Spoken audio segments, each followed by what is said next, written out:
ಸ್ನೇಹಿತರೆ ನಮಸ್ಕಾರ.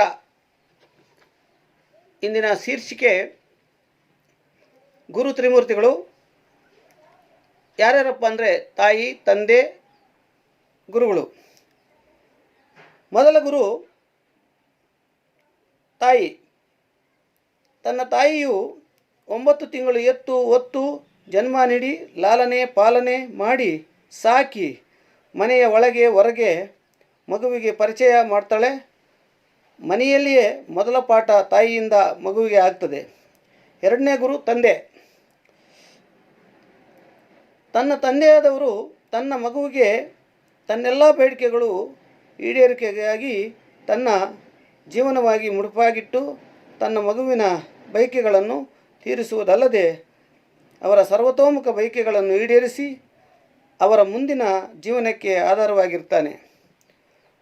ಮೂರನೇ ಗುರು ಗುರುಗಳು. ತನ್ನದೇ ಆದ ಗುರುಗಳು ಆದವರು ತನಗೇನು ಬಯಸದೆ ತನ್ನ ವಿದ್ಯಾರ್ಥಿಗಳು ಶುಚಿತ್ವದಿಂದ ಕೂಡಿರಬೇಕು, ಶಿಸ್ತಿನ ಸಿಪಾಯಿಗಳಾಗಬೇಕು, ಅವರೆಲ್ಲ ಸಮಾಜದಲ್ಲಿ ಉತ್ತಮ ನಾಗರಿಕರಾಗಬೇಕು, ದೇಶದಲ್ಲಿ ಅತ್ಯುನ್ನತ ಸ್ಥಾನಕ್ಕೇರಬೇಕು ಎಂದು ಗುರುಗಳು ಬಯಸ್ತಾನೆ. ಈ ಮೇಲ್ಕಂಡ ಎಲ್ಲ ಗುರು ತ್ರಿಮೂರ್ತಿಗಳು ಬಯಸ್ತಾರೆ. ಎಲ್ಲರಿಗೂ ಧನ್ಯವಾದಗಳು. ಚಕ್ರು ಚಂ.